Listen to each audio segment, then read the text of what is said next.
guys, welcome back to Room 237, back with another review as I continue my go-through of the Hulu Into the Dark series. And again, doing these out of order. My last one I did was episode 8. Now I'm just going back to episode 7, and it is the one that came out in April of 2019, so this is the April Fool's Day episode, and it's titled, I'm Just Fucking With You. Which, one, is an excellent title for a movie centered around April Fool's Day, or with that as the backdrop. And this is the most April Fool's Day movie I think I've ever seen. And as far as Into the Dark goes, this one's probably the best on just a purely entertaining level. Pure and All That We Destroy are my two favorites on like a technical level and story. This one has a very simplistic story, but it is just so unabashedly cruel and mean-spirited for the sake of entertainment and fun and for practical jokes, at least in the context of the story. And just really has fun with its April Fool's Day setting and premise. Although it does present a lot of thoughts and ideas that some of my other favorites have done, like Pure and All That We Destroy. Now, it was directed by Adam Mason, directed by Greg Zehentner and Scott Barkin. Stars Keir O'Donnell as Larry, who is an internet troll who stops into this sort of seedy motel for the night on the way to his ex's wedding.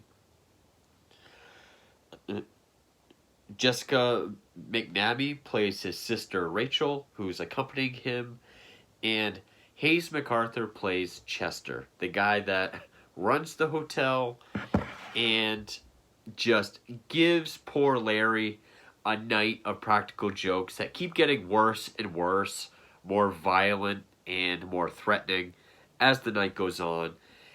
And this movie is just a whole lot of fun. Now, what works for me the most, and I'm sure a lot of people might not like this, is one, the thing that works the best for me is the little to no backstory or explanation of Chester. As far as we know, he's just this guy that loves to fuck with people. And I've heard a lot of people make this comparison, and I can definitely see it. It's basically Batman the Killing Joke. Chester is Joker, which, I mean, Chester kind of sounds like Jester, but I don't know if that was intentional. And he is just fucking with Larry all night with all these jokes. There are some other targets and victims along the way. At one point, he even kills another person while kind of whispering or mumbling like, learn to take a joke. Like, as if joking is his entire life. He's completely unpredictable, and he's doing this to poor Larry literally to the brink of insanity or beyond insanity because he thinks it's funny as well. He really is a Joker-esque character. Now, I wouldn't say I want to see him play Joker. He is a very different personality. He's this very kind of Matthew McConaughey gone wild. Even in the beginning of the film, he's like this very zen, cool guy, just puked straight out of the 70s with his shaggy hair, Dahmer glasses, button-down shirt, and tight white pants. Thick southern drawl, which Hayes MacArthur, who plays Chester, I guess he's from Chicago, but I actually looked it up because I'm not the biggest fan of when actors do accents, especially Southern, but his is so believable that when I saw he wasn't from the South, like Texas, I was surprised. And also, while reading, I saw that he went to Bowdoin College, which is 10 minutes down the road from me. So I thought that was kind of cool. And there is this very cool juxtaposition of these two characters where Larry is this internet troll who, he has this bogus Facebook account called Programming Flawed or Programming Flaw, and he just storms this wedding page of his ex-girlfriend saying the most horrible shit. So he enjoys messing with people, but he's hiding behind a screen and a keyboard. Chester, on the other hand, he loves fucking with people so much, he will bring it to all the way to murder, and he just embraces who he is, and has no qualms about that. It is a great build-up as well. There are some downer moments, sure, like when Chester, Larry, and his sister all having drinks together, they all seem fine. Even after some pranks that any normal person would have said, this has gone too far, don't talk to me.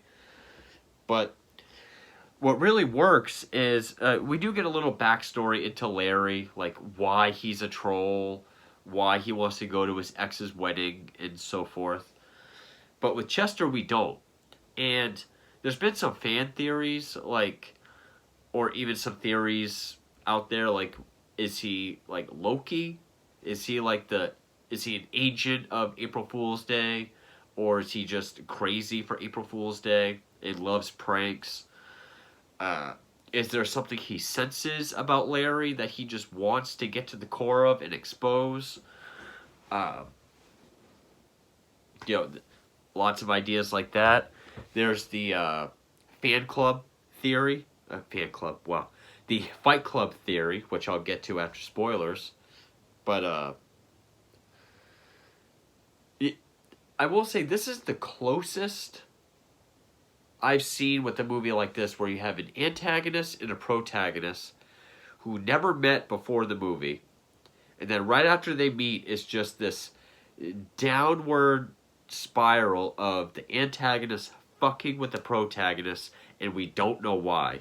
But he is just after him, and there's something he wants, and it never quite says it. It kind of makes it feel like he's trying to expose who he is, but how would he know? That it really reminded me of The Hitcher. It is the Rutger Hauer versus C. Thomas Howell, but in an April Fool's Day practical joke type way. And Hayes MacArthur is just a blast to watch. Again, super unpredictable, like Joker. Just how crazy he gets as the movie goes on. We do find out a little bit more about him. Not as far as his motivations or anything, but stuff that kind of grounds him a little bit more, but makes him just as dangerous. And this movie is so entertaining. And one thing I also noticed is almost all the films I've seen so far of Into the Dark has been very straightforward. Nothing super stylish or crazy about them as far as camera work and cinematography. There is a drug-induced sequence in this where it gets really trippy with crazy face-warping filters and things looking like a kaleidoscope. And it was pulled off well. It was very interesting to look at. Also, one thing I've looked at for all of these Into the Dark films is I've looked to see if they merit a 80-minute runtime or if they would belong in an anthology series with shorter episodes. Something like Twilight Zone, Tales from the Crypt, Black Mirror. And this is one of the few that I would say did use its full running time well. Again, some downer parts, but still. But this was the closest in spirit to Tales from the Crypt. because it is this kind of morality tale.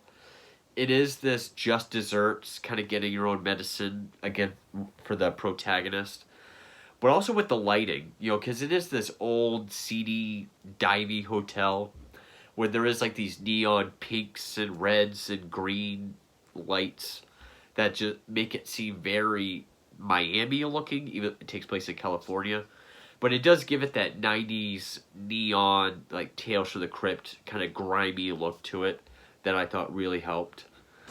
But, so before I get to spoilers, I will say this movie's a hell of a lot of fun. Hayes MacArthur as Chester, this was one hell of a performance. Even though you don't know what he's after, you want to keep seeing him on screen, and you want to see what the next practical joke is going to be. And maybe one reason why you root for him a lot is because there are elements to Larry that do make him kind of sympathetic, like maybe his past with his ex, but just the kind of person he is, like being an internet troll, he is totally unlikable.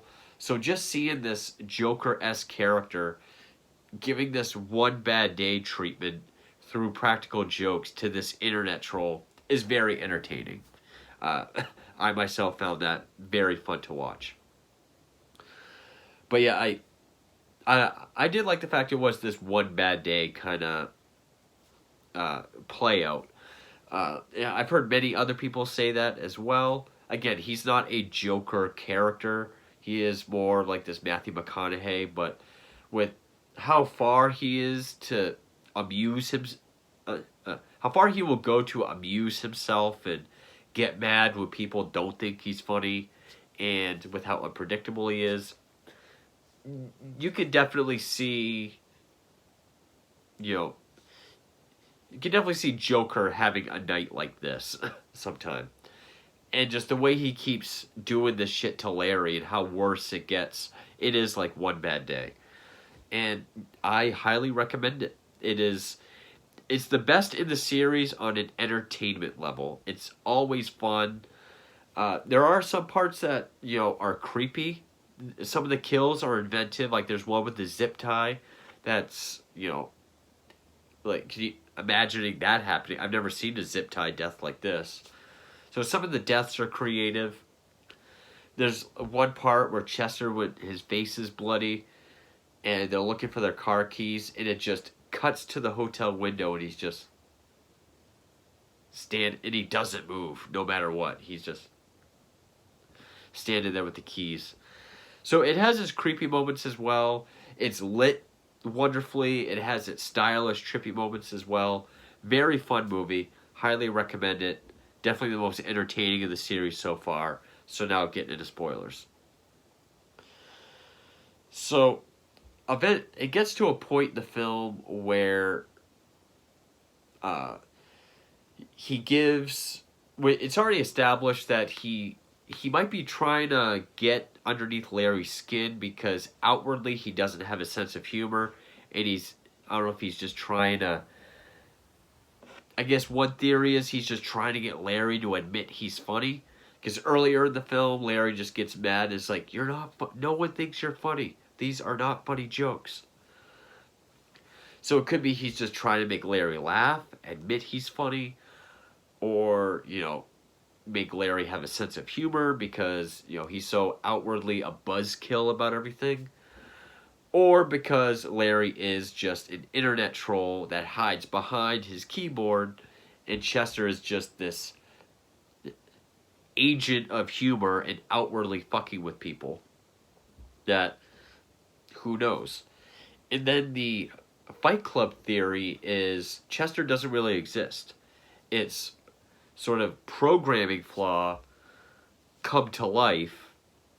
Larry sees him as a separate person, but it's Larry's psyche breaking down, same as Fight Club, and he's kind of seeing who he wants to be.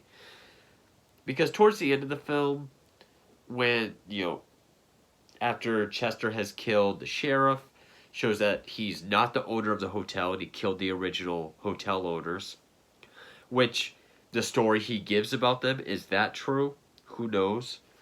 Is his Facebook really his Facebook? Doesn't say. So I love all the ambiguity into his backstory.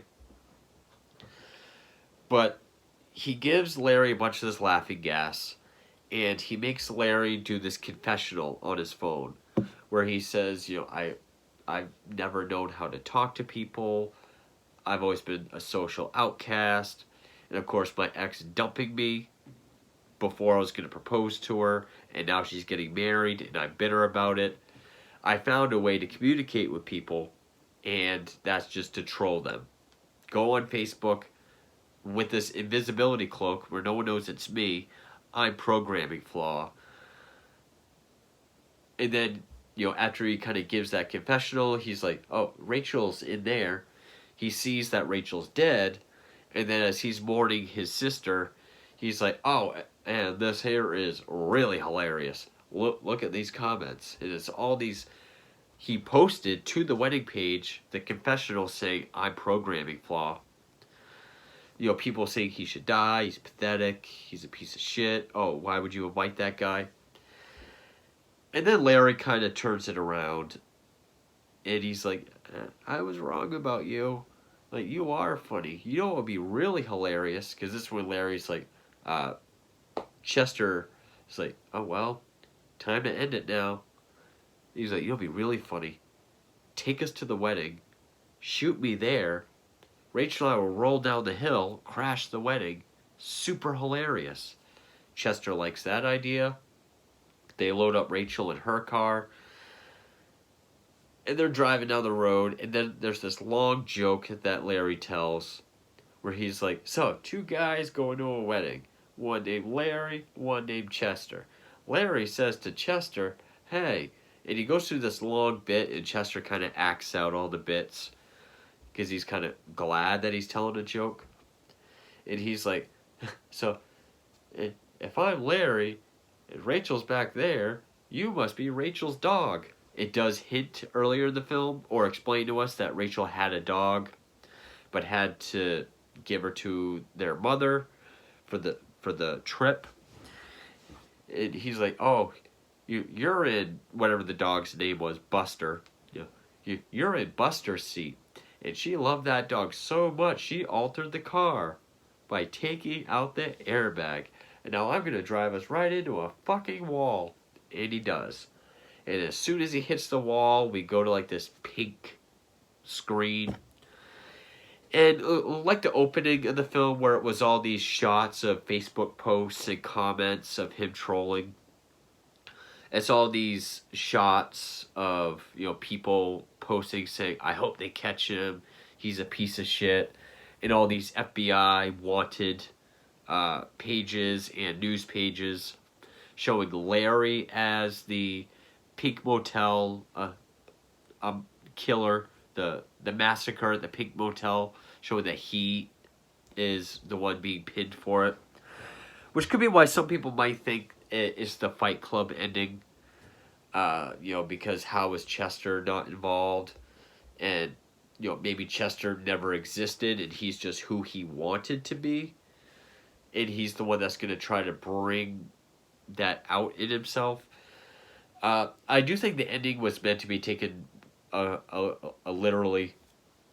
Maybe Chester was just seen as a hostage, in the aftermath of the wreckage.